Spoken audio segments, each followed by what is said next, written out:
Alrighty then, folks. This is the part you've all been waiting for. Every single day, we're the only show on television that brings on a real Republican and a real Democrat to talk about the news of the day. Okay? No one here is paid. No one here is paid to be a punching bag.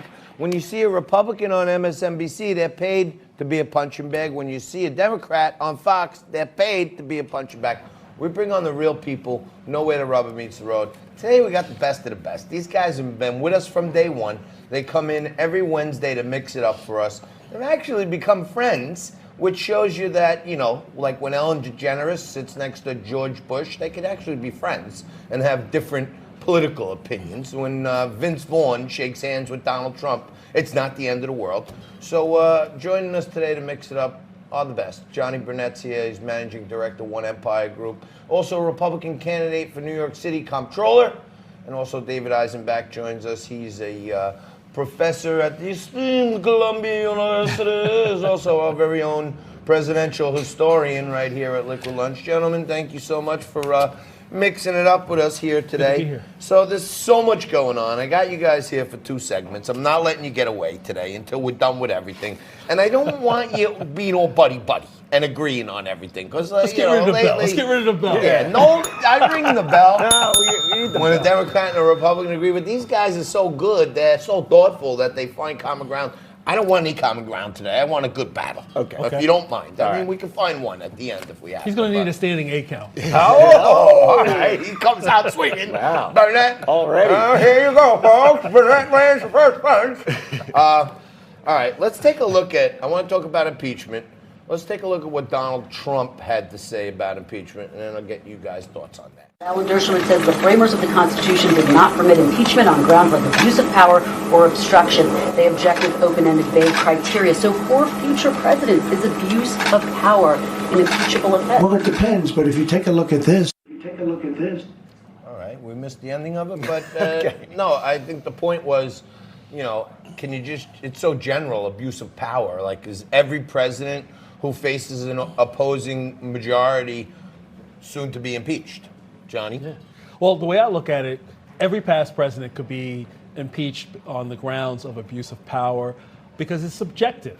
It all depends, like you just said, John. It all depends what the opposition party views and what they want to use in their pursuit to try to regain power.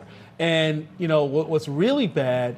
There's a lot of things bad, but what's really bad is that they're trying to overturn an election, and they launched this impeachment battle going into a trial during an election year. In fact, Maxine Waters actually stated that, you know what, in essence, if this doesn't go well in terms of what their strategy and what their mission and goals are, they'll just launch another impeachment. So this is just an attack on the president to try to damage him. Why? Because the economy is doing so well. He's modern day presidential. What he's trying to do is make sure that he's fighting for the working class American to try to bring jobs back, to make sure that we actually can achieve free and fair trade.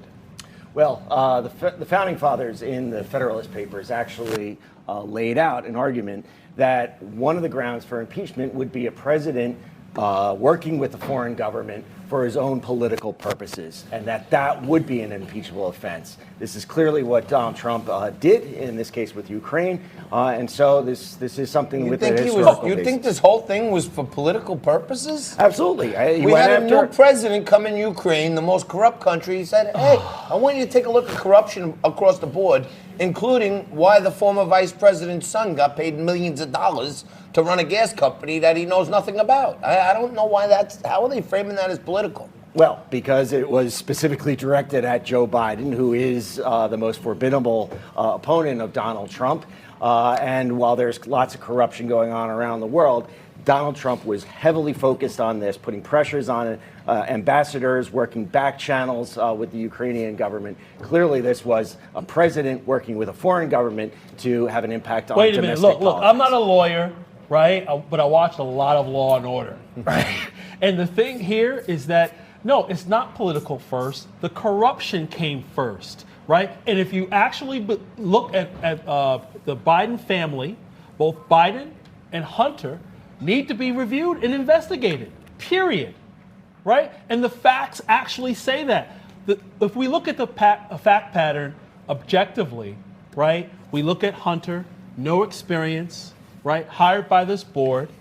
And then you look at Biden's own statement. We have the videotape. It's on YouTube. It's on the internet. You know what? If quid pro quo, if you don't do this, Ukraine, you're not getting the aid.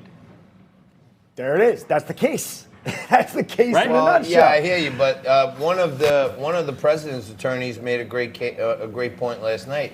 He said, there were many times in Barack Obama's administration Absolutely. where they withheld needed aid, lethal aid. He never even gave the Ukrainians any Javelin missiles to take on the Russians. And again, that's what Biden said. It wasn't to go after his political opponent in the upcoming election, and that's where Donald Trump stepped over the line into impeachable territory. Disagree. That's the Democrats' case. We need to root out corruption wherever it is. In this case, it's with Biden.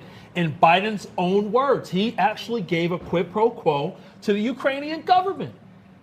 So Said, if you don't fire this person who is investigating, that's true. right? His son at his son's corporation, not his son's corporation, but where he was a board member, if you don't withdraw or actually fire the investigator and stop the investigation, you're not getting the aid that was already approved. Look, I'm not defending. That is not only political, but that is a clear quid pro quo. I agree. I'm not defending the So Bidens. why is he running for office? Why is he in the lead? Well, that's a whole other discussion. I'm not defending We're discussing what it I now. believe is definitely unethical, borderline corruption involving the Bidens, for sure. But the fact of the matter is, this is the Donald Trump's crime. Because he's the only one that's stepping up and trying to drain the swamp. You cannot drain the swamp, Look, right? Biden's been in the swamp for 40 years. Is the threshold 50? He's a swamp creature. Donald He Trump's is a draining of the swamp swamp creature. is very selective, and it was directed not at all sorts of other corruption in Washington, D.C. It's directed at his political opponent. That's where he stepped over the line. That's the basis of the He's Democrats' like, case. for all the baby boomers in our audience, remember the show Sigmund and the Sea Monsters back when we were Yeah. kids? You remember that one? Joe Biden's such a swamp creature. He's like Sigmund. He's got all kinds of tentacles hanging off him. All right, we're going to take a quick break. They only agreed once, which is fantastic, and I'm going to try to encourage them to not do that anymore. But we're going to take a quick break. We're going to mix it up some more after this. We talk about Hillary Clinton, Tulsi Gabbard, Saudi Arabia hacking Jeff Bezos' phone, and more right after this.